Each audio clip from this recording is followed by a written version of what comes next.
방송에서 제공하는 투자 정보는 투자 판단에 대한 조언입니다.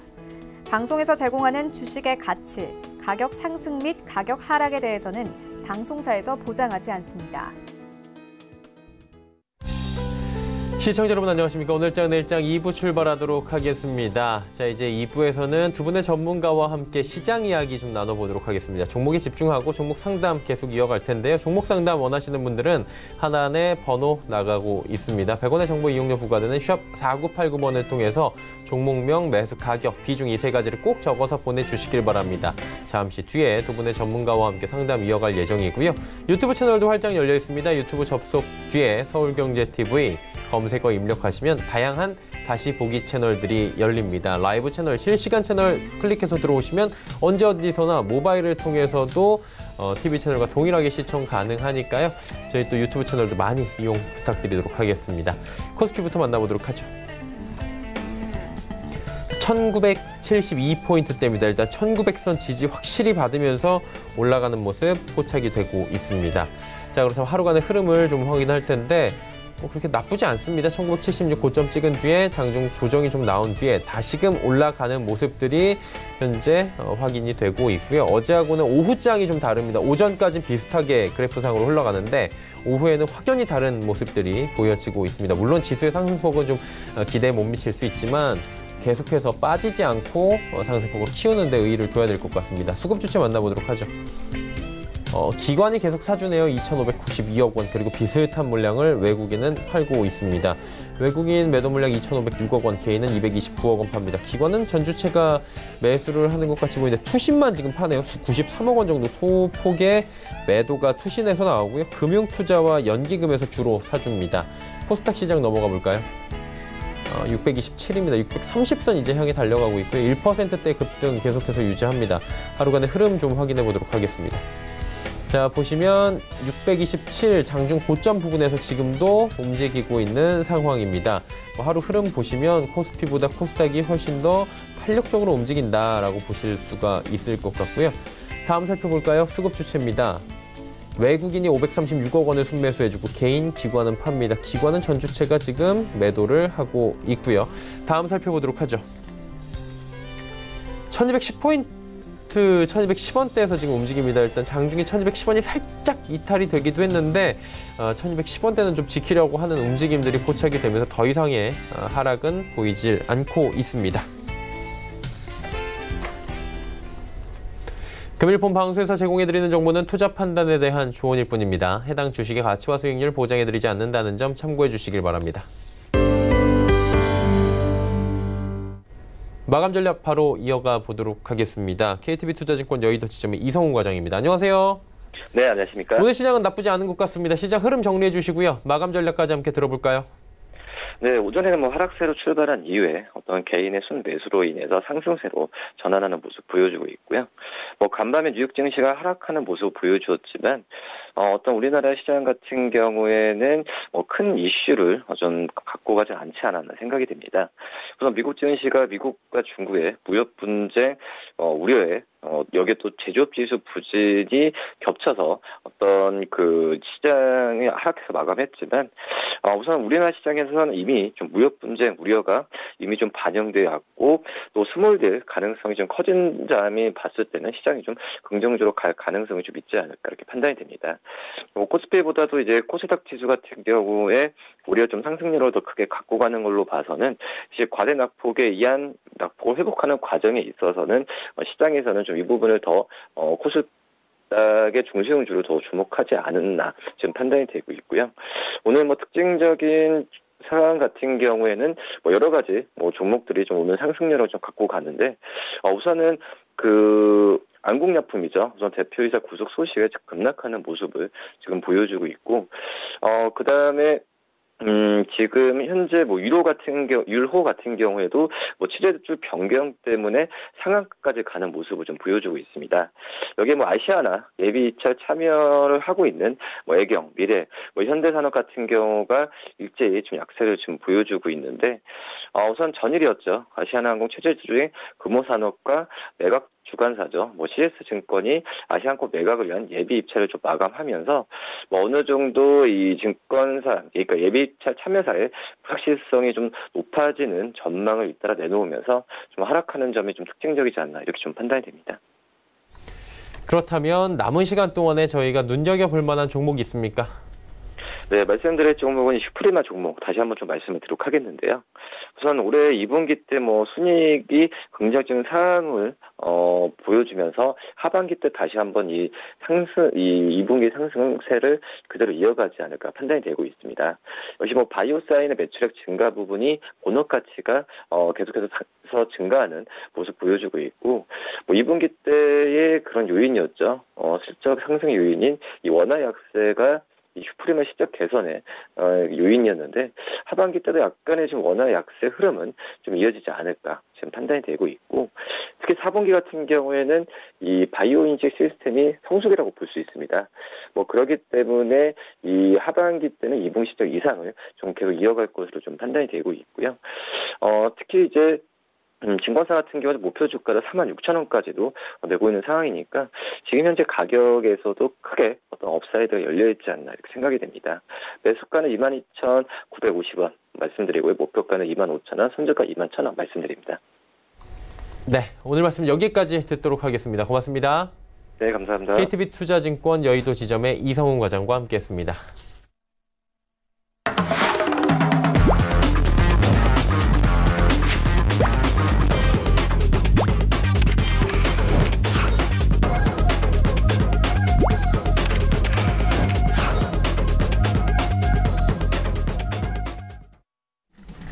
오늘 시간 일장 2부 함께하고 계십니다. 이제 종목 이야기 자세히 나눠보도록 하겠습니다. 함께해 주시는 분들 바로 소개해드립니다. 샘플러스의 박정식 전문위원, 아시아투자전략연구소의 이청원 본부장과 함께합니다. 어서 오세요. 안녕하세요.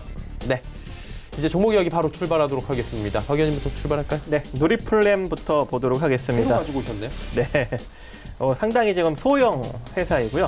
지금 현재 시가총액 같은 경우에는 275억밖에 되지 않는 작은 주식입니다. 그리고 순자산 가치도 상당히 낮게 형성되어 있습니다. 247억. 그리고 적자 기조가 살짝 있는데 이 적자는 크게 신경을 안 쓰셔도 될 정도로 현금성 자산이 좀 있습니다. 누리플랜의 기말 현금성 자산이 최근 발표한 2분기 기준으로 대략 134억 정도 현금성 자산이 있기 때문에 지금 현재 이 적자 구조 충분히 이겨내고 갈 수 있는 그런 상황이다라고 보시면 좋을 것 같아요. 지금 재무제표, 일단은 재무제표, 한번 순자산 가치 대비 현재 시가총액은 적정 주가다라고 볼 수가 있는데 보통 소형주들은 만약 이제 200억대 순자산 가치를 지니고 있는 기업들은 시가총액이 그 자본 총계 이하로 쉽게 내려오지 않아요. 만약에 200억 이하로 시가총액이 떨어진다는 건 결과적으로 무엇을 의미하느냐? 상장 폐지를 의미합니다. 그래서 지금 현재 가격권이 이 누리플랜의 기술적 지지 라인이 아마 저점이 되지 않을까라고 생각을 하고 있지만 그래도 자기 자산 가치 대비 시장에 부각은 받고 있기 때문에 철저하게 좀 기술적으로 접근을 해야 되는 것이 아닌가라고 생각을 합니다.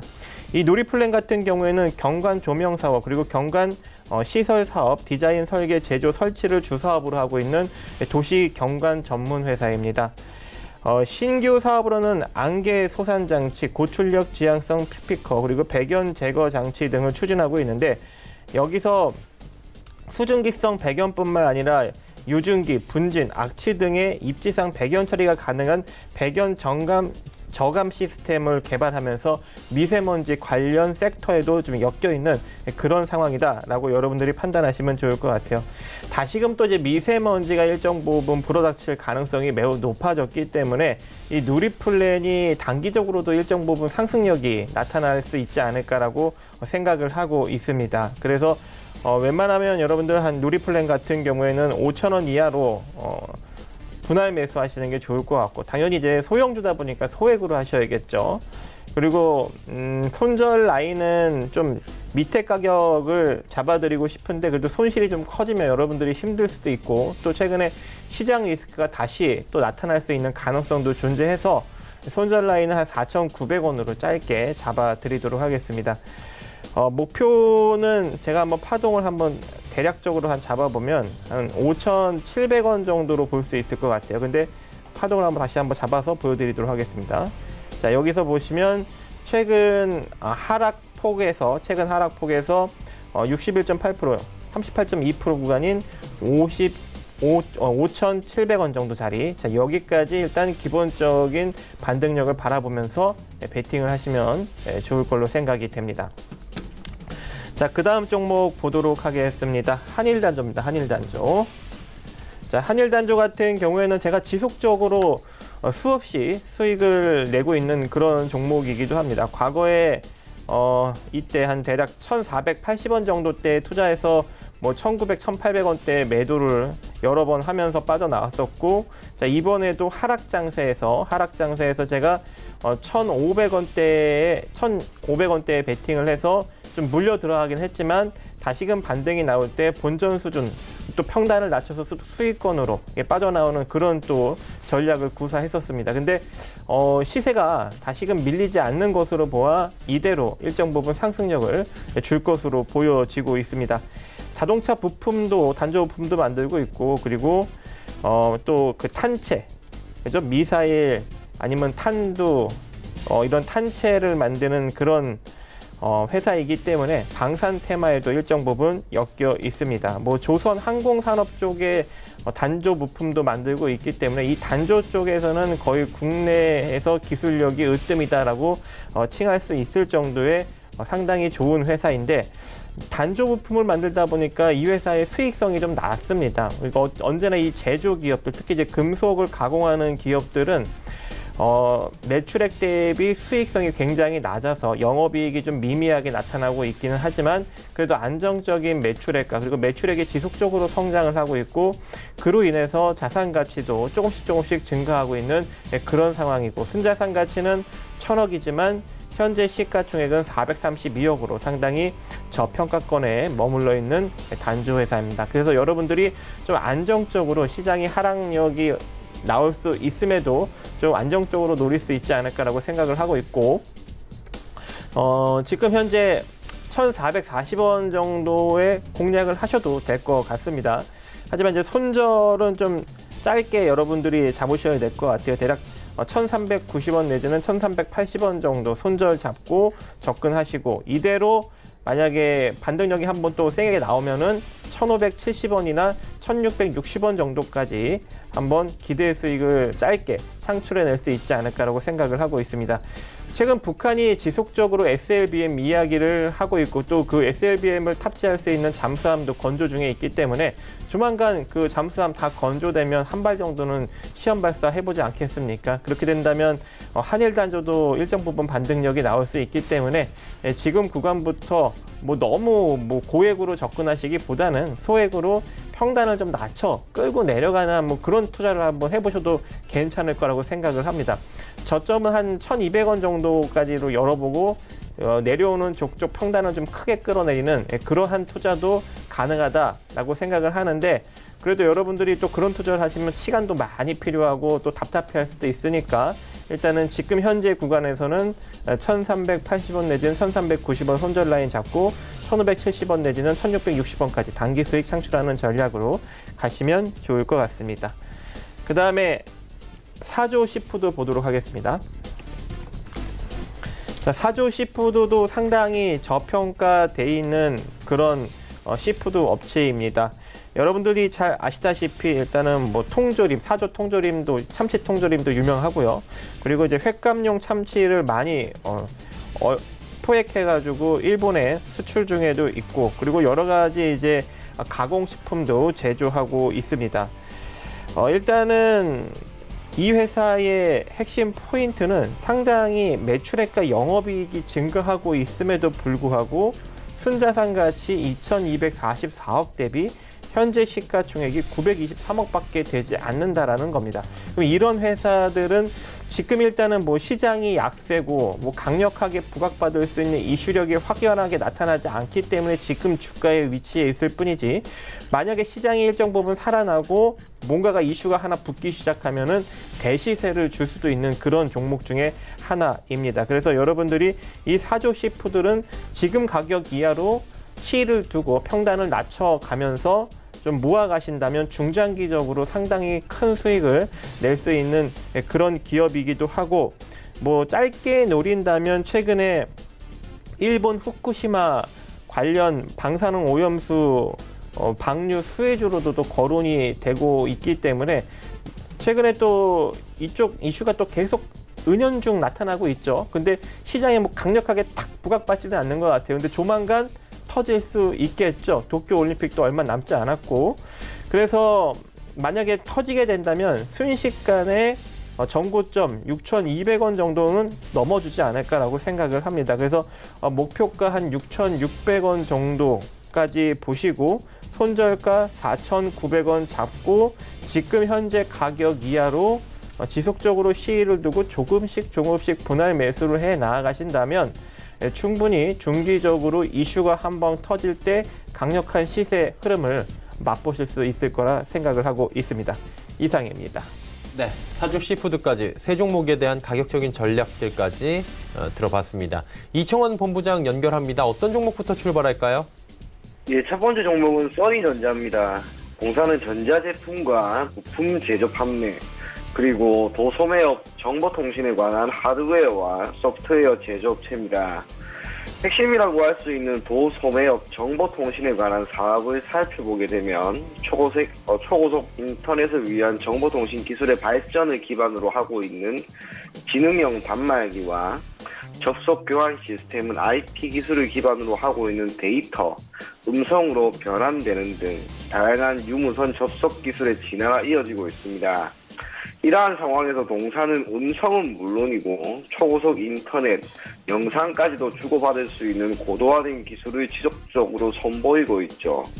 무엇보다 주요 매출처라고 할 수 있는 LG U+와 SK 브로드밴드 등이 수요 증가에 따른 통신망 구축을 강화하고 있기 때문에 관련 통신기기의 시장은 지속적으로 성장하게 될 것으로 보여집니다.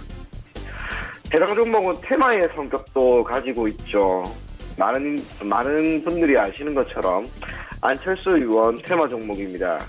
하지만 해당 종목과 관련된 안철수 의원이 현 시점에서 특별한 행보를 보이고 있는 건 아니기 때문에 지금부터 동사의 주가에 미칠 변수는 역시 실적과 수급을 기반으로 하고 있는 기초적인 부분.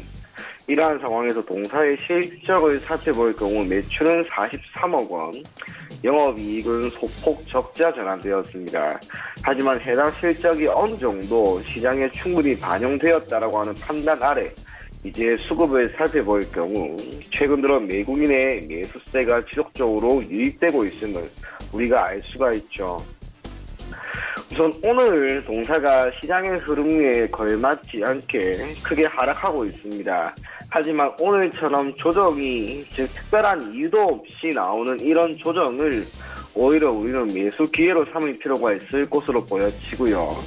동사 최근 1년간 주가 흐름을 살펴보게 되면 지난 10월 말 최저점을 기록한 이후 저점이 계속해서 올라가고 있는 모습을 보이고 있습니다. 최근 1년간 최고가가 지난 5월 22일에 기록한 3,645원입니다. 그런데 현재 기준으로 이제 해당 가격을 돌파하기까지 얼마 남지가 않았죠. 시장도 조금씩 개선되고 있는 상황에서 말 그대로 해당 종목을 가지고 보유만 한다면 저는 특별한 문제 없이 이 가격대는 무난하게 돌파할 수 있을 것으로 보여집니다. 목표 가격은 4,120원이고요. 손절 가격은 3,020원 제시해 드리겠습니다. 다음 종목은 카카오입니다. 국내 1위 메신저인 카카오톡을 포함하여 다양한 모바일 서비스를 제공하고 있는 기업입니다. 온라인 광고, 게임은 물론이고 음악 콘텐츠 등 다양한 사업을 이용하고 있습니다.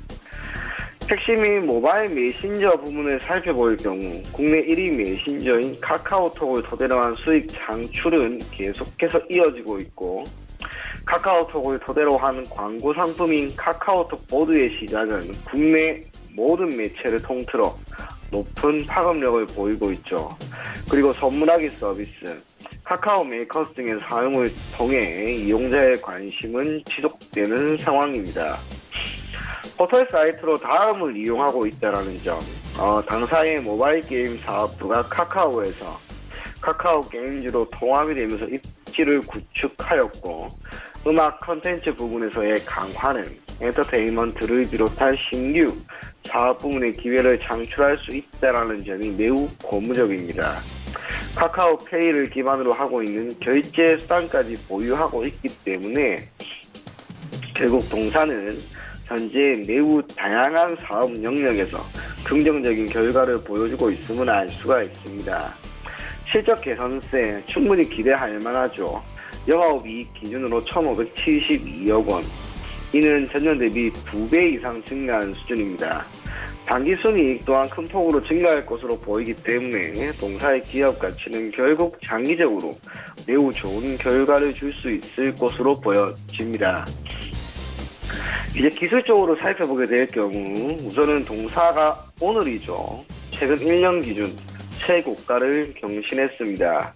가격은 13만 9천 원인데 지금과 같은 흐름이 이어지게 되면은 월봉상으로 2014년 기록한 18만 3천 원대까지의 주가 상승도 저는 충분히 나올 수 있지 않을까 그렇게 생각이 됩니다. 수급을 보더라도 외국인이 지금 엄청나게 매수세를 보이고 있기 때문에 탄탄한 수급을 기반으로 지금과 같은 주가의 우상향 흐름은 꾸준히 이어지지 않을까 그렇게 보여집니다. 목표 가격은 16만 8천 원, 손절 가격은 11만 6,500원 제시해드리겠습니다.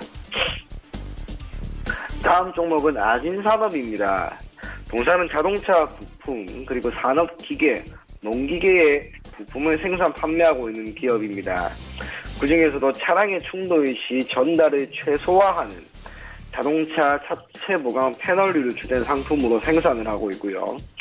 완성차 업체에 부품을 납입하는 것은 물론이고 매출처 다변화를 위해 현재 독일 부품업체와 협력하여 중국 현지 법인에서 보호 모드를 자체 생산하고 있습니다.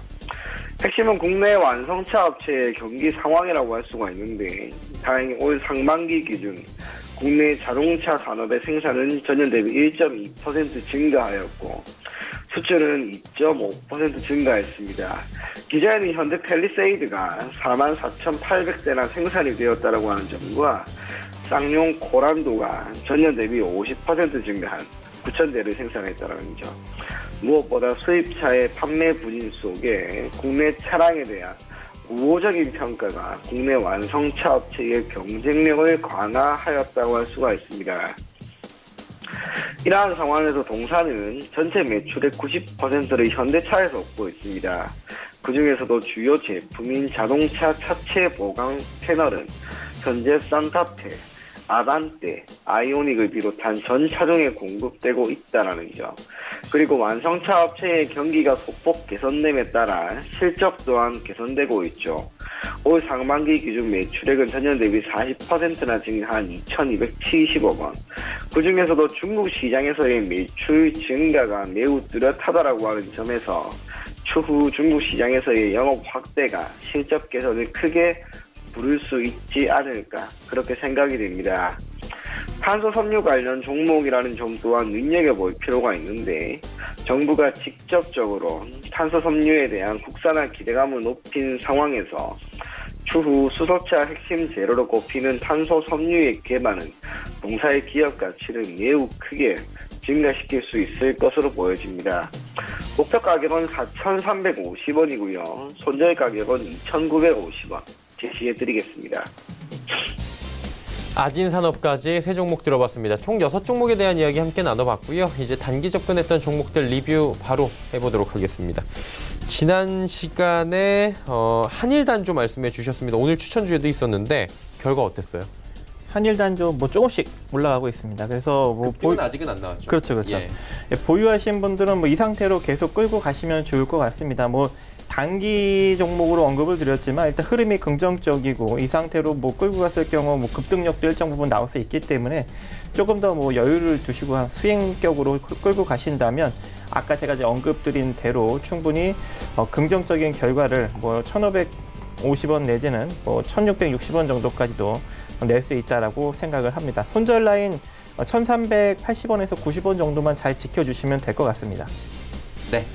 한일 단조에 이어서 오늘은 어떤 종목이 좀 괜찮아요?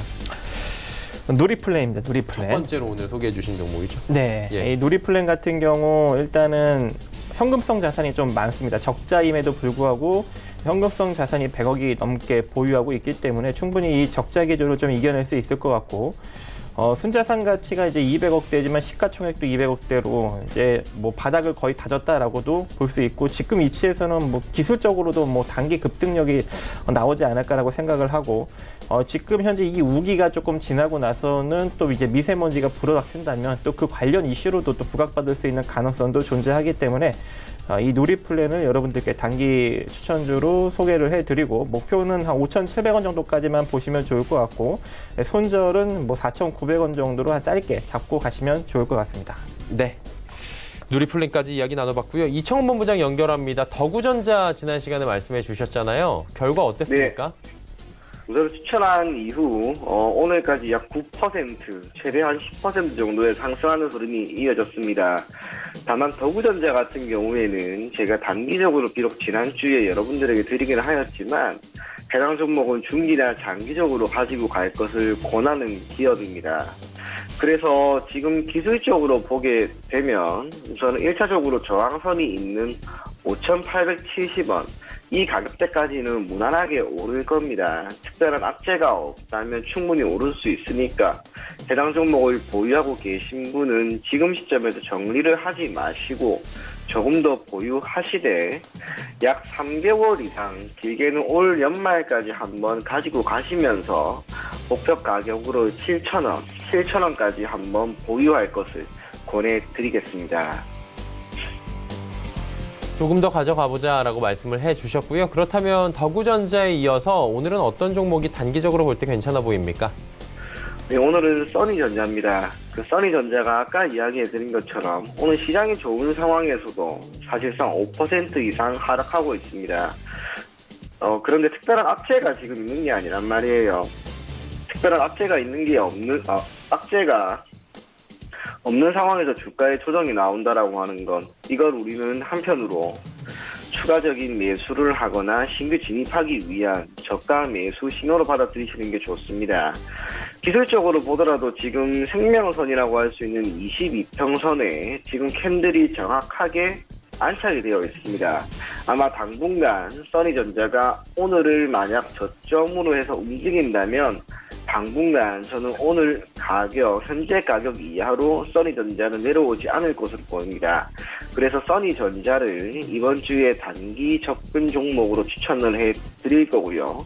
기본적으로 5월 22일에 기록한 3,645원 해당 가격까지는 반드시 가지고 갈 것을 권해드리겠습니다. 네, 써니전자 이야기 나눠봤습니다. 이제 오늘 시장의 특징주를 바로 살펴보도록 하죠. 박 의원님, 어떤 종목이 특징적으로 눈에 딱 들어오십니까?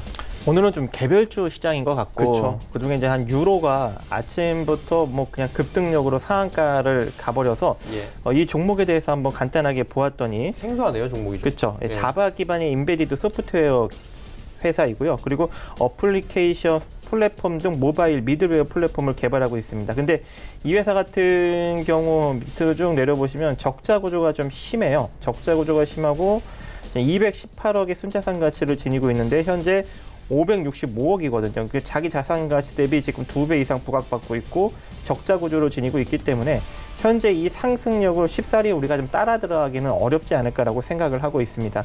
최대 주주가 JSN 파트너스에서 태영 ENG로 변경이 되었습니다. 그래서 이 이슈로 인해서 좀 급등력을 만드는 것 같은데 우리가 이제 쉽사리 따라잡기는 어렵고 그리고 이 지분율이 굉장히 낮아요. 10%도 안 되기 때문에 뭐 이걸로 인해서 뭔가를 만들기에는 어려울 걸로 생각이 됩니다. 그래서 지금 현재 혹여라도 뭐 유로를 갖고 계신 분들이 만약에 있다면 이 급등력의 본전 수준에 좀 빠져나오는 그런 전략을 세우시는 게 좋을 것 같습니다. 여기서 뭐 크게 상승할 거라고 생각하지 마시고 일단은 위험한 종목입니다. 왜냐하면 대주주 지분율이 약하고 적자 구조를 지니고 있기 때문에, 그리고 적자임에도 불구하고 순자산 가치 대비 2배 정도 부각을 받고 있고 지금 급등력이 나오고 있어서 결과적으로 이 급등력 이후 다시금 또 주가가 다 또 내려올 수 있는 가능성도 일정 부분 존재해서 신규는 절대 접근하지 마시고 혹여라도 물려 계신 분들이 빠져나오는 그런 시세 흐름으로 활용을 하시기 바라겠습니다. 네. 오늘 특징주에 대해서 이야기 나눠보고 있는데 이번에 이청원 본부장 연결합니다. 어떤 종목이 특징적으로 보이십니까? 저는 RFHRC라고 하는 기업입니다. 많은 분들이 알고 있는 5G 관련 기업인데 지금 시장이 최근 들어서는 소폭 개선이 되고 있지만 시장이 좋지 않았던 시점 그 모든 것을 포함해서 아마 올 한 해 전반적으로 국내 증시에서 가장 흐름이 좋았던 섹터는 아무래도 5G가 아니었나 그렇게 생각을 합니다. 지금 동사 같은 경우에도 불과 한 열흘 만에 주가가 거의 70% 이상 올랐습니다. 어제 신고가를 경신한 것은 물론이었고 다시 한번 오늘이었죠. 장중 20%나 올라가는 모습이 나왔습니다. 실적이 크게 개선된 건 아니란 말이에요. 그럼에도 불구하고 왜 5G 기업들이 지금 계속해서 주가가 상승하는지 우리가 여기에 대해서 조금 생각해 볼 필요가 있는데, 저는 그 핵심은 결국에는 통신이라고 하는, 즉 5G와 관련된 통신이라고 하는 것이 사회 간접 자본으로서의 역할을 하기 때문이라고 생각을 합니다. 지금 4차 산업혁명이라고 해서 계속해서 이야기가 나오고 있죠. 그런데 그 중심에는 즉 사물 인터넷이든 자율주행이든 그 무엇이 되었든지 간에 핵심은 통신을 기반으로 하고 있어야 됩니다.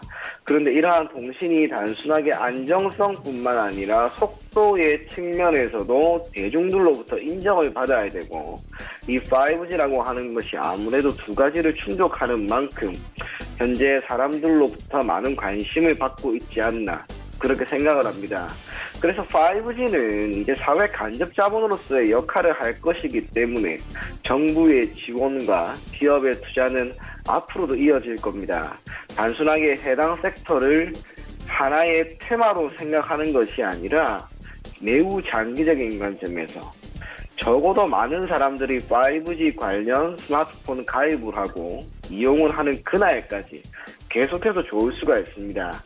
그렇기 때문에 RFHRC 이 기업이 비록 단기적으로 매우 올랐으니 조정을 갖는다, 또는 기타 오이솔루션이나 KMW나 5G 관련된 기업들이 조정이 나온다, 그러면 그것은 추가적인 상승을 위한 조정으로 받아들이시고 적어도 현 시점에서 많은 분들에게 5G 관련된 기업 하나 정도는 포트폴리오에 꼭 편입해 놓길 바라는 마음에 저는 오늘 특징주로 5G 관련 기업인 RFHRC를 여러분들에게 설명을 드리게 된 것 같습니다. 네, 5G 관련한 이야기 해주시면서 RFHIC 말씀해 주셨습니다. 최근에 뭐 거의 조정 없이 5G 관련주들이 올라가다 보니까 많은 분들이 관심 갖고 계실 것 같고요. 종목 상담 이제 바로 이어갑니다. 3738번님의 종목부터 바로 출발합니다. 우진 BNG 들어와 있고요. 3,780원에 비중 45%. 매수가 대비해서 너무 많이 내려왔는데요.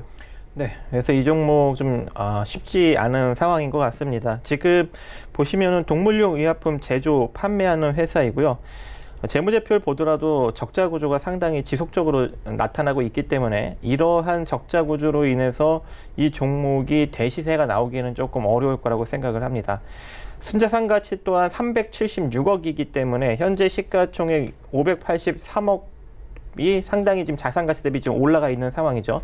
그러니까 이미 많이 시장에 부각을 받았던 그런 위치였는데 이게 더 올라가실 줄 알고 잘못 접근하신 것 같습니다. 그래서 우진 BNG 같은 경우에는 유일하게 올라갈 수 있는 이슈는 단 하나밖에 없습니다.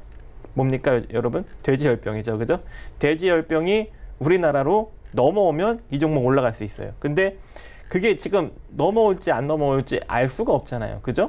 그렇기 때문에 지금 현재 위치에서는 우리가 기술적으로 반등력을 기대할 수 있는 자리는 2,420원 자리인데 이미 이 2,420원 부근을 2번이나 터치했어요. 8월 22일 날하고 9월 2일 날. 그래서 여기서 빠져나오세요, 빠져나오세요 2번 기회를 줬는데 이미 이제 평단이 한참 높기 때문에 지금 현재 구간에서는 이거 기다리면은 본전 수준까지 올라올 거라고는 말을 할 수가 없습니다. 그래서 기술적으로 만약에 잘 나온다면 2,740원 정도까지 한번 노려보시고요. 손절은 2,150원 손절 라인 잡고 대응하십니다. 만약에 2,150원이 이탈된다면은 저점을 깨고, 그러니까 1,900원대를 깨고 밑으로 더 내려갈 수 있는 가능성이 열리기 때문에 손절을 하는 것이고, 2,150원 이탈되지 않고 만약에 시세 흐름을 반짝 준다면 기술적으로 38.2% 구간인 2,740원 정도까지 반등력은 나올 수 있다라고 볼 수 있겠습니다. 네, 우진 BNG 이야기 나눠봤고요. 두 번째 종목 상담 바로 이어가도록 하겠습니다. 오늘 들어온 두 번째 종목은 고려산업입니다. 5484번님의 종목이고요. 매수가 3,430원, 비중은 절반, 비중이 좀 많은 것 같은데 어떻게 할까요, 본부장님? 흐름이 상당히 좋은 것 같습니다. 그래서 계속해서 보유하면서 한번 가지고 가는 것을 권해드릴 건데, 해당 종목은 대북 관련, 돼지 열병, 정치 테마 등 여러 가지 테마를 형성을 하고 있습니다. 그러한 상황에서 기업이 현재 보유한 재무 구조도 나름대로 괜찮기 때문에 특별한 악재가 없는 이상 주가는 지금 보는 것처럼 우상향 흐름이 소폭 이어지지 않을까, 그렇게 생각이 되고요. 6월에 상한가를 무려 2번이나 쳤습니다. 그러면서 거래량도 크게 늘어났고 8월 시장이 소폭 개선되는 상황에서 8월 19일, 20일, 21일, 3일 동안 주가에 급등이 나왔네요. 오늘도 그랬죠. 장 초반에는 음봉이었다가 현재 기준 양봉으로 전환이 되면서 말 그대로 매수 하루간의 힘도 꾸준히 이어지고 있는 것으로 보여집니다. 비중이 50%이고 현재 손실은 3% 수준인데 이 정도면 하루 만에 충분히 회복을 할 수 있는 수준이라고 보여집니다. 흐름이 좋은 만큼 계속해서 보유하시고요. 목표 가격으로는 우선 3,750원 제시해 드리겠고, 혹시나 특별한 악재의 발생으로 인해 주가가 밀리면 그때는 손절 가격을 2,980원으로 잡고 대응하면 괜찮을 것 같습니다. 네, 고려산업에 대해서 목표가 제시를 해주시면서 가격적인 전략들 하나하나 짚어주셨고요. 세 번째 종목 상담 이어갑니다. 나노브릭이고요. 6297번님의 문자입니다. 매수가 15,000원에 오늘은 전체적으로 비중이 좀 높네요. 50%. 네. 예. 시장이 안 좋아서 그런지 좀 물을 타신 것 같기도 하고, 예. 상당히 좀 안 좋은 베팅을 하신 것 같아요. 왜냐하면 나노브릭 같은 경우에도 시장 대비 상당히 좀 시장이 부각을 받고 있는 그런 거거든요. 60억짜리가 지금 552억이에요. 그리고 이 회사가 적자를 내고 있단 말이죠. 이미 상장 시점부터 고평가인데 그냥 덥석 문 거예요. 그러니까 시장이 안 좋으니 투자할 게 막단치 않으니까 신규 상장 됐네, 한번 덤벼야지 라고 딱 덤빈 것 같은데, 언제나 이제 신규 상장 종목은 언제나 자산 가치 대비 시가총액을 봐서 주가 위치를 먼저 판단하셔야 됩니다. 주가 위치를 판단하고 실적이 괜찮다면 조금 더 이제 상장된 순간부터 올라갈 수가 있는 것이고, 이 종목처럼 상장된 시점부터 적자고 그리고 자산 가치 대비 이미 많이 부각받고 있는 종목이라면 내려가는 것이죠. 그래서 접근을 하더라도 그날 분봉으로 대응을 하셔야 되고, 분봉 이탈 나오면 빠르게 매수가에서 빠져나오는 그런 전략을 구축하셔야 되는데, 이거 그냥 덥석 물어서 지금 물려있기 때문에 저는 또 기술적으로 이야기를 해드릴 수밖에 없을 것 같습니다. 네.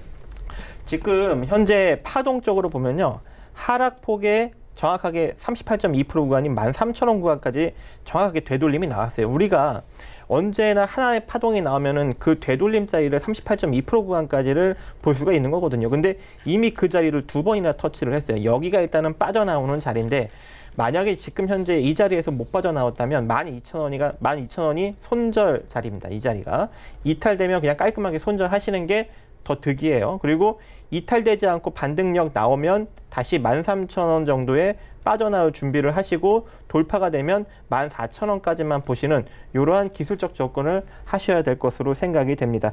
비중이 많으시지만 어쩔 수 없습니다. 물론 이 나노브릭 같은 경우 신소재 개발 생산이나 액티브 나노 플랫폼으로 여러 가지 기능성 신소재 같은 것을 만들려고 노력을 하고 있고, 특히 외부 자기장에 따라 색상 변화하는 자가 색변환 소재를 양산을 하고 있죠. 근데 그게 지금 매출이 크게 일어나지 않는 상황이기 때문에 지금 현재 나중에는 뭐 엄청나게 큰 회사가 되겠지라고 허황된 꿈을 품기에는 지금 재무 구조가 너무 안 좋다라는 얘기죠. 그래서 철저하게 이렇게 기술적으로 12,000 손절 라인 잡고 13,000원까지 반등적 노려보되 강력하게 돌파하면 14,000원 정도까지만 바라보는 전략으로 가시면 좋을 것 같습니다. 네, 나노브릭에 대해서도 가격적으로 기술적으로 좀 접근을 해주셨고요. 다음 종목 바로 또 상담 이어가 보도록 하겠습니다. 네 번째 종목은 상하프론테크 들어와 있습니다. 0833번님께서 22,000원 비중 20% 말씀해 주셨는데 역시나 매수가 대비해서 괴리감이 좀 있습니다. 이청원 본부장님 어떻게 할까요? 우선은 조금 더 보유하시면서 한번 장기적으로 가지고 갈 것을 권해드리겠습니다. 지금 포트폴리오에서 손실이 28% 정도 나옵니다. 그런데 동사가 특별한 테마를 형성을 하거나 실적 개선이 매우 크게 나올 것으로 보이지는 않습니다. 그러다 보니 단기적으로 주가 상승은 힘들 것으로 보여지는데, 그럼에도 불구하고 올해 실적 전망이 조금 더 나아질 거라는 점, 그러한 점을 토대로 투자자분께서 아무래도 장기 투자를 하는 게 좋지 않을까, 그렇게 생각이 됩니다. 기술적으로 보게 되면 중요한 이평선이죠. 241선에 지금 물려 있습니다. 여기에서 지지가 나오면 1차적으로 반등은 반드시 나오게 될 것으로 보이는 만큼 프론테크 우선은 목표가를 따로 설정은 하지 마시고요. 하지만 특별한 악재가 노출이 되어서 주가가 혹시나 13,000원 미만으로 떨어지게 되면은 지금 손절 가격을 13,000원으로 자꾸 대응을 하되, 특별한 악재가 나왔을 때는 미련 없이 전량 매도할 것을 권해드리겠습니다. 네, 상하프론테크에 대해서도 가격적인 전략들 그리고 언제 처분을 해야 되는지 짚어주셨습니다. 다음 종목 바로 또 이어갑니다. XM 종목 들어와 있고요. 1441번님께서 3,200원에 비중이 더 높아요. 60%. 손실은 한 10% 정도 지금 조금 안 난 것 같은데 10% 이하긴 한데 어떻게 할까요? 네, 이 회사 같은 경우에는 지금 한 적정 수준에 놓여져 있는 것 같습니다. 지금 흑자 기조도 괜찮고요. 재무 구조도 상당히 양호하고 630억의 순자산 가치를 지니고 있는데 현재 시가총액은 991억이고 이 회사가 지금 하는 일이 보면 데이터베이스 모니터링 그리고 웹서버 성능 관리, 빅데이터 플랫폼 소프트웨어 개발 관련된 일을 하고 있고, 상품으로는 일단은 웹 어플리케이션 서버, 엔드-투-엔드 솔루션인 인터맥스, 그리고 빅데이터 운영관리 플랫폼인 플라밍고, 이 딱 두 가지 이제 상품이 있는 것으로 보여집니다. 재무 구조도 우량하고, 그리고 주가 위치도 그렇게 고평가, 그러니까 한마디로 이 동종 섹터에 비해서는 상대적으로 좀 낮은 위치에 놓여져 있다. 그러니까 보편적으로 보면 순자산 가치 대비 위에 있는 것이죠. 근데 동종 업계를 봤을 때는 상대적으로 좀 낮은 위치에 있다라고 볼 수가 있을 것 같아요. 그래서 이 종목 같은 경우에는 기다리면은 지금 현재 이 매수가가 3,200원인데 요 근처까지는 충분히 올라오지 않을까라고 생각을 합니다. 그러니까 이 정도 주가 위치와 이 정도 재무제표를 지니고 있는 기업은 시장이 반등해주면 최소한 그 하락폭의 50% 구간까지는 올라오거든요. 근데 지금 하락폭의 딱 50% 구간이 3,170원짜리예요. 그래서 지금 현재 뭐 저항은 부딪힐 수 있습니다. 38.2% 구간, 즉 되돌림 구간이 3,000원짜리거든요. 그래서 이 3,000원 거의 근접하게, 60선도 약간 맞물려 있고, 그래서 여기가 일단은 근접 저항 자리지만 이 자리가 돌파하게 된다면 3,170원인 매수가 부분까지도 올라올 수 있기 때문에 조금 더 이제 홀딩을 해 가시면서 끌고 가시면 좋을 것 같고, 그래도 좀 시세가 또 무너질 수 있지 않겠습니까? 시세가 또 무너지면은 그 무너지는 신호가 2,860원이 종가 기준으로 무너지면서 깨질 때는 시세가 좀 무너질 수 있어요. 그래서 2,860원 기준으로 좀 리스크, 비중 축소 내지는 뭐 손절은 안 해도 될 것 같습니다. 그래서 비중 축소라도 좀 하시면은 밑에서 또 평단을 또 낮출 수 있지 않겠습니까? 그래서 2,860원에서는 비중 축소로 가시고, 깨지면, 안 깨지고 상승 나오면 3,170원 정도의 매도 관점으로 살짝 바라보는 전략을 제시해 드리도록 하겠습니다. 네, 엑셈에 대한 이야기 나눠봤고요. 한 종목 더 가보도록 하겠습니다. 5127번이 CS 종목 여쭤보셨고요. 2,920원에 이번에 비중이 더 높아요. 70%. 본부장님 어떻게 할까요? 계속해서 보유할 것을 권해드리겠습니다. 지금 비중이 높다 하더라도 매수 가격 대비 24% 정도 수익이 나오고 있습니다. 그런데 해당 기업 또한 지금 통신이죠. 5G 관련 기업으로 엮여 있고 기술적으로 보더라도 중기 이평선을 돌파하면서 시세가 강하게 나왔습니다. 제가 아까 이야기했던 오이솔루션이나 KMW와 같은 기업들은 계속해서 우상향을 했습니다. 그런데 기타 5G 관련된 기업들은 일정 부분 조정이 나왔고 지금 이번 주부터 다시 한번 올라갔죠. RFHIC, 서진시스템, 그리고 지금과 같은 CS, 이 기업 또한 마찬가지입니다. 지금이 다시 한번 상승할 수 있는 초입 단계라고 보여지는 만큼 CS는 계속해서 보유할 것을 권해드리겠고요. 기술적으로 보게 되면 우선 지난 6월 11일에 기록한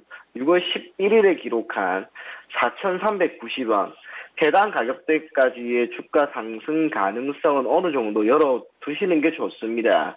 그 말은 목표 가격을, 즉 1차 목표 가격을 4,390원으로 잡으시고요. 그때까지는 계속 홀딩하시고 혹시나 하루 만에 매우 강한 힘으로 이 4,390원을 돌파하게 되면은 그때는 목표 가격, 즉 2차 목표 가격을 5,000원으로 잡고 대응하시면 좋을 것 같습니다.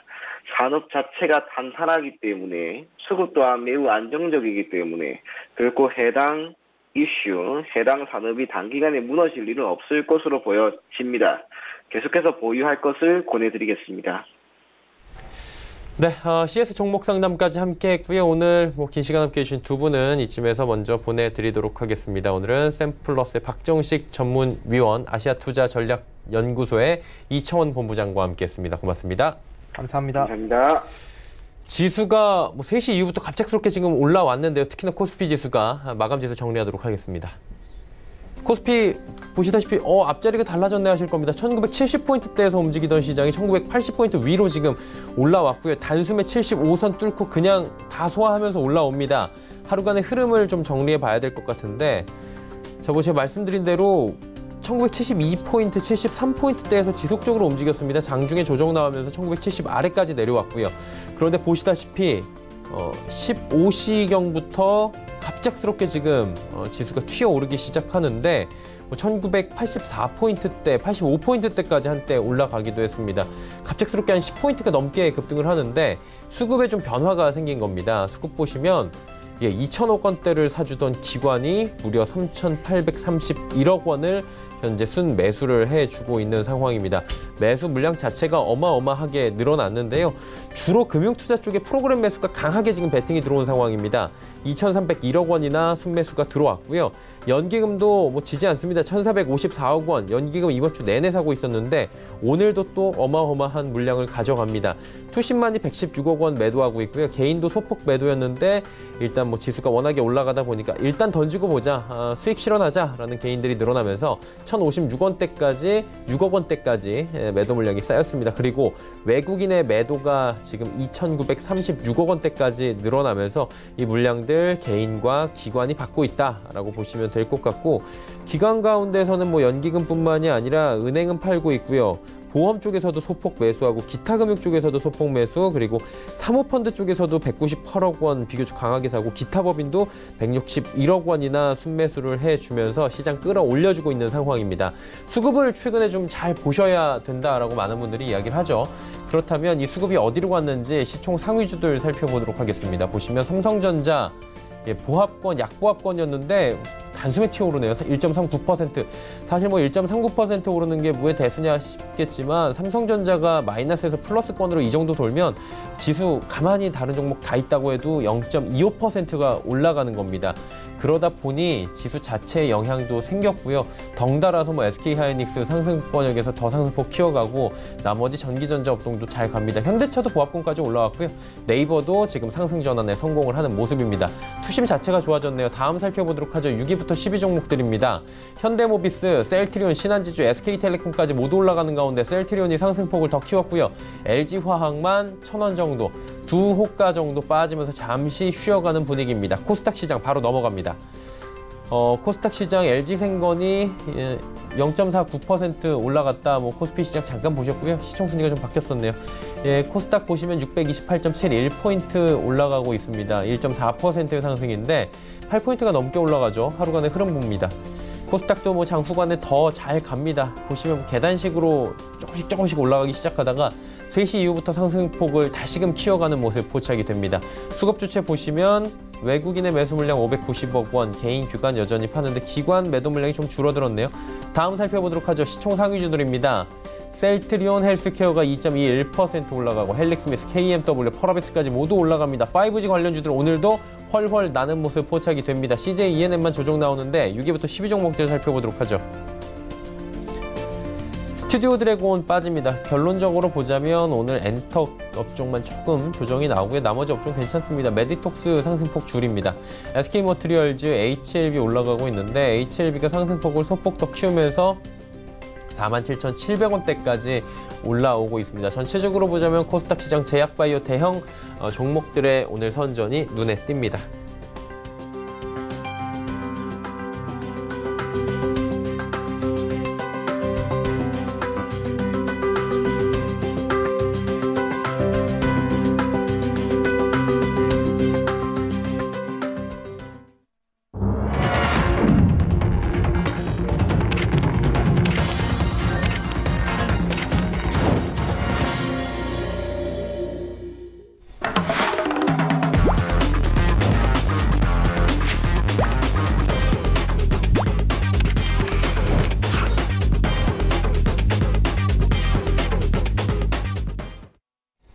네, 시장 마감이 됐습니다. 오늘 수요일 시장인데 나쁘지 않았습니다. 장 후반에 급등하는 모습들도 지금 보여주고 있는 상황이고요. 조금 전에 잠깐 영상에 착오가 있었던 점 시청자분들께 다시 한번 사죄의 말씀을 드리면서 이해를 좀 부탁드리도록 하겠습니다. 시장이 좋았기 때문에 그래도 좀 웃으면서 마무리를 할 수 있을 것 같은데 내일의 종목 330 이주환 멘토 바로 연결해 보도록 하겠습니다. 어서 오세요. 네, 안녕하세요. 네.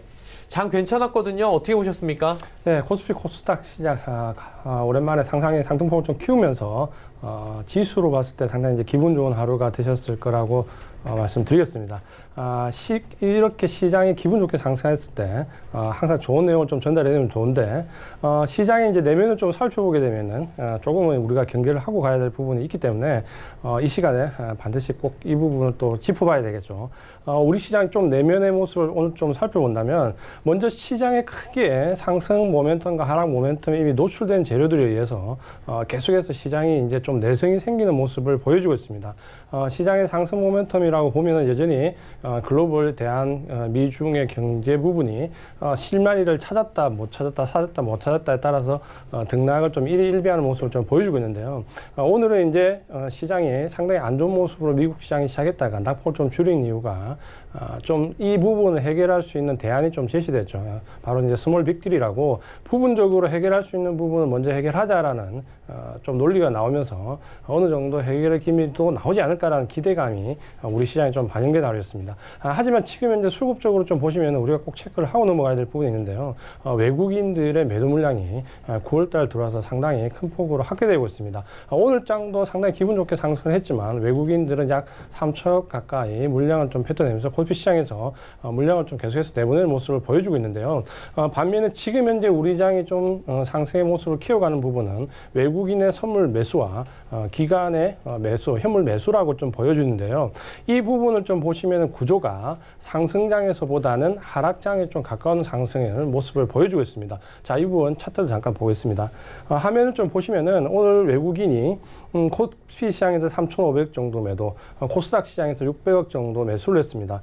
반면에 선물 시장에서는 약 2,000계약 가까이 매수를 했는데요. 기관은 거래소에서 약 5,000억 가까이 매수, 상당히 큰 폭이죠. 반면에 선물을 매도를 했습니다. 자, 이 부분을 프로그램 물량과 함께 좀 보시면은 오늘 전체적으로 지금 보시는 것처럼 거래소에서 코스피 시장은 차익 거래가 600억 정도 플러스, 반면에 비차익 거래는 2,000억 이상 상당히 큰 폭의 매도 물량이 나왔는데요. 자, 이 부분은 외국인들이 선물을 매수하면서 프로그램 비차익에서는 매도하는 모습, 어떤 면에서는 조금 우리가 조심해 깊게 봐야 될 부분이 바로 이 하락장에서 선물 매수를 하면서 현물을 좀 물량을 넘기는 모습이 나오고 있기 때문에 이러한 상승에서 우리가 너무 흥분하지 말고 종목별로 잘 대응해야 한다는 부분을 좀 말씀을 드리겠고요. 이 시장이 좀 이제 여실히 지금 오늘장을 보면 좀 보여지는 부분이 지금 보신 차트가 선물 차트인데요. 선물 분봉 차트입니다. 보시면은 3시, 15시, 3시를 기준으로 해가지고 선물이 갑자기 파란색 박스권 안에 급등을 하기 시작합니다. 자, 이 부분에서 코스피 시장이 0.56% 상승대에서 1%에 가깝게 폭등을 하기 시작을 했고요. 그러면서 오히려 거래소에서 코스피에서 물량을 좀 뱉어내는 모습을 보여주면서 전형적으로 물량을 프로그램에 의해서 좀 넘기는 모습이 나오기 때문에 우리가 상승은 상당히 기분 좋게 받아들여야 되지만 시장의 이면은 여전히 하락장에서의 패턴을 보여주고 있기 때문에 경계심을 좀 높여가면서 시장을 좀 보자라고 말씀을 드리겠습니다. 그렇다면 오늘 시장 뭐 상승 모멘텀들 짚어봐야 될 것 같은데 상승한 뭐 부분도 있고 지금 하락한 종목들도 있는데 어떤 모멘텀에 이렇게 움직였는지 먼저 짚어볼까요? 예, 좀 전에 서두에서 말씀드린 대로 결국에는 지금 극복되는 부분과 극복되지 않는 부분이 있죠. 자, 극복되지 않는 부분은 바로 글로벌한 압력인데, 하방 압력인데, 특히 지금 미중 관계가 지금 어떻게 되냐에 따라서 지금 오늘 이제 나온 초반에 미국장 급락의 이유가 중국 쪽에서 장기전으로 가겠다. 트럼프 대선 이후까지 보자라는 부분을 보이자 트럼프 대통령이 바로 여기에 반박하면서 내가 만약에 대통령이 다시 당선되면 어떡하려고 하냐는 좀 강경한 의지를 또 보였죠. 자, 이 부분 때문에 미국장이 다소 좀 큰 폭 하락을 했는데 또 장막판에 그러면서도 역시 해결점을 찾아야 된다는 부분, 스몰 빅딜에 관한 부분이 대두가 되면서 시장이 조금 누그러지는 모습을 보였고 미국 선물 시장에서 반등이 급반등이 나오면서 우리 시장도 역시 급반등. 결국 지금의 투심은 우리 내부적인 모습보다는 미국의 PMI 제조업 지수 같이 경기 후퇴 부분과 미중 경제 갈등 같은 외부적 요인에 의해서 출렁거리는 장세고 지금도 그 부분은 여전히 보여줬다. 그런 점에서 여전히 상승 모멘텀은 하락 모멘텀은 역시 대외 글로벌 압박의 요인에 의해서 출렁거리고 있다라고 말씀을 드리겠습니다. 그렇다면 상승 섹터, 뭐 하락 섹터가 있을 것 같은데 오늘은 어떤 섹터들이 어떻게 움직였는지 좀 짚어주시죠. 네, 오늘 좀 특징적인 부분을 좀 보신다면 역시 오늘도 강하게 상승한 파트였습니다. 2%대 가까운 급등을 보여준 파트인데요. 바로 의약 바이오 파트가 상당히 강한 모습을 좀 보여줬습니다. 최근에 의약 바이오 파트가 바닥에서 강한 상승을 좀 보여주면서 계속해서 외국인과 기관의 수급이 상당히 양호하게 좀 들어오는 모습을 보여주고 있고요. 어제 이 시간에도 말씀을 드렸지만 쇼커버링 물량을 좀 넘어서는 모습을 보여주면서 계속해서 이 하락장에서 1%, 2% 강한 반등을 보여주고 있습니다. 오늘의 특징적인 또 하락업종을 좀 보신다면은 건설업종인데요. 건설업종은 최근에 모멘텀이 상당히 좀 부재한 가운데 투심을 좀 억제할 수 있는 정부 규제가 상당 부분 계속해서 연속해서 발표가 되면서 전반적으로 시장의 모멘텀이 좀 일어나기 힘든 모습을 보여주면서 오늘 제법 큰 폭의 하락을 좀 기록했습니다. 이 건설주와 관련해서는 해외 모멘텀을 좀 수준 모멘텀을 가지고 있는 현대 같은 경우를 제외하고 또 혹은 실제 큰 폭으로 개성되고 있는 코오른 글로벌 같은 경우를 제외하면 선별적으로 좀 제한적으로 접근하시는 게 좋겠다라고 말씀을 드리겠습니다. 네, 섹터들 점검을 해봤습니다. 이제 지수 정리부터 해보도록 하겠습니다. 코스피부터 만나보도록 하죠. 코스피 지수가 현재 마감 지수가 나와 있는 상황인데 1988포인트대에서 마감이 된 상황입니다. 1988.53포인트에 마감됐고요. 1%가 넘게 올라왔습니다. 코스닥 살펴봅니다. 코스닥 같은 경우에는 오늘 629포인트대 마감돼서 639분까지 지금 강하게 치고 올라왔습니다.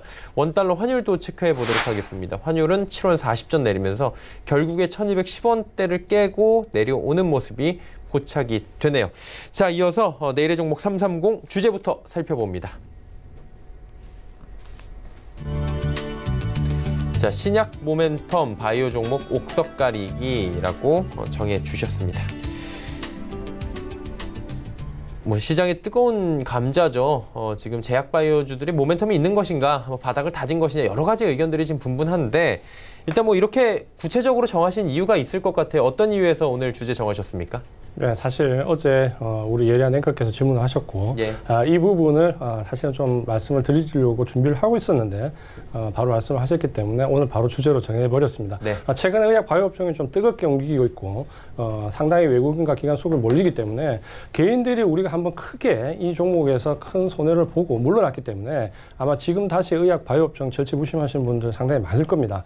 자, 우리가 특히 신약 모멘텀이 있는 종목들에 접근할 때는 여러 가지 부분을 고려를 해야 되지만 크게 두 가지에 집중해서 보시면은 큰 낭패를 좀 면할 수 있다는 부분 먼저 말씀을 드리겠습니다. 특히 신약 모멘텀 같은 경우는 가장 중요한 부분이 첫 번째가 그 신약의 지금 현재 개발 단계가 어디쯤 와 있냐라는 부분인데요. 크게 보시면은 신약은 물질이나 혹은 그 제형에 대한 개발이 완료됐던 혹은 발견됐던 그 가장 초창기 부분, 그리고 임상 1단계, 임상 2단계, 그리고 임상 3단계, 그리고 PMS라고 해서 포스트 마켓 서베이 시판 후 조사까지 크게 여러 5가지 단계로 좀 나눠집니다. 주가가 그럼 과연 어느 시점에서 가장 많이 뛸 수 있는가, 혹은 그 신약이 개발된 모멘텀이 어느 정도 안정성을 가지냐라고 보신다면 역시 가장 중요한 부분은 적어도 우리 개인 투자가들이 접종할 때는 최소 임상 3단계가 예정되어 있거나 혹은 임상 3단계에 들어갈 수 있는 종목을 일단 우선시 추격해서 보시는 전략이 필요합니다. 전체적으로 임상 신약이 하나 출시되기 위해서는 확률도 굉장히 낮을 뿐더러 기본적으로 질환에 따라 차이가 있겠지만 최소 1,000억 원 이상의 자금이 소요가 되기 때문에 우리 일반 개미 투자가분들이 엔젤 투자가가 아닌 이상 처음부터 좀 접근하기는 어렵다. 그런 점에서 임상 3단계에 들어가게 되면은 최소 이 제품화 시킬 수 있는 눈에 가시권에 들어오기 때문에 비용적인 측면이나 기업에서 고려할 수 있는 부분에서 최소 임상 3단계에 들어가는 종목에 좀 집중해서 보자라고 말씀드리겠고요. 두 번째는 실제 이 신약이 출시가 될 때 어느 정도 시장 파급 효과를 가지고 있냐라는 부분은 역시 이 신약이 갖고 있는 뭐 질환에 대한 부분, 대체제에 대한 부분, 혹은 투여 방법에 대한 부분, 여러 가지 방법이 있는데 실제적으로 우리 개인 투자가분들이 그런 부분을 고려하기가 힘듭니다. 자, 그러면 우리가 간단하게 체크할 수 있는 부분은 바로 이런 비용과 이런 단계의 어려움을 극복할 수 있는 방법은 바로 우리 제약회사들이 실제적으로는 대부분 글로벌 파트너 계약식을 체결하게 됩니다.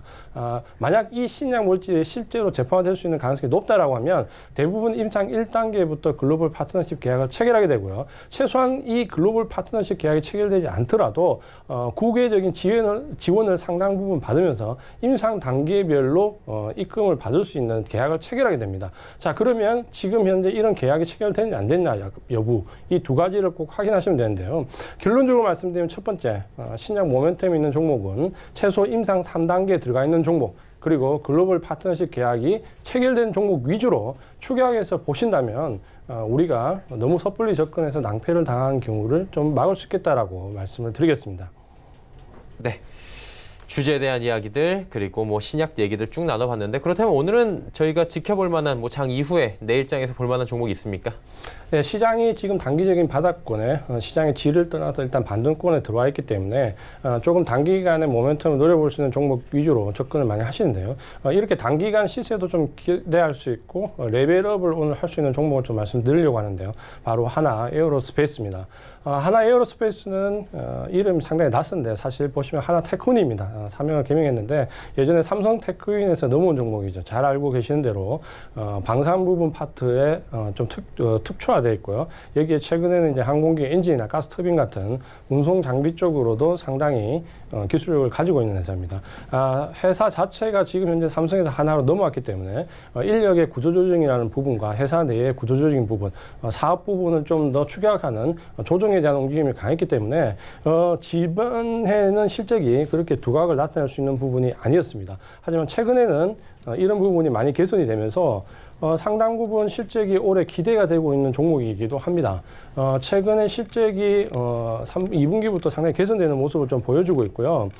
특히 이제 우리가 좀 실적 개선과 함께 좀 봐야 될 부분이 최근에 외국인들이 상당히 매물을 토해내고 있는 대형주 위주로 매물을 토해내고 있는데 반해서 이 하나 에어로스페이스는 정말 좀 속칭 말해서 겁나게 외국인 매물이 들어오고 있습니다.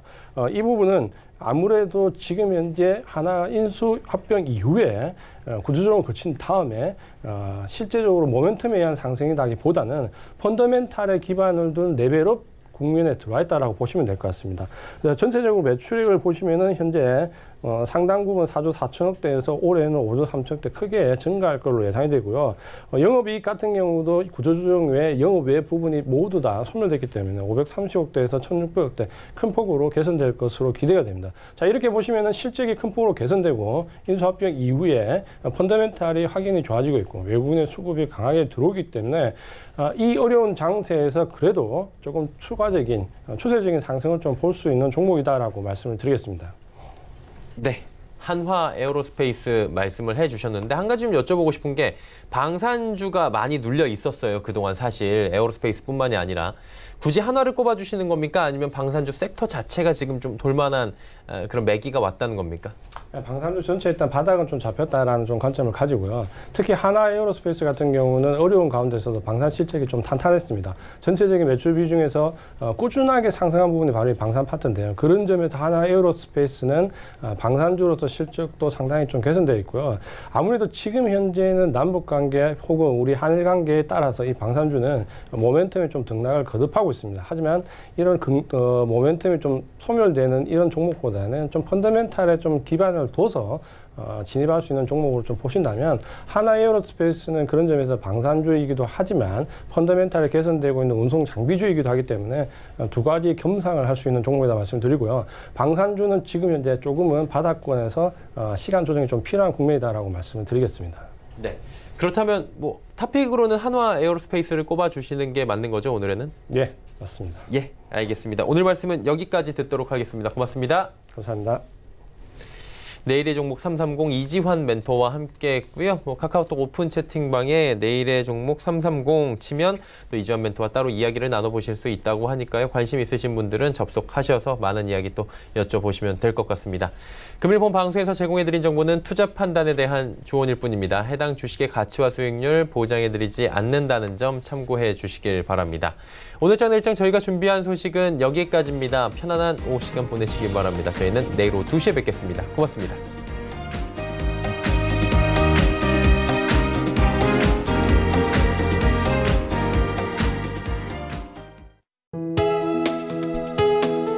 본 방송에서 제공하는 투자 정보는 투자 판단에 대한 조언입니다.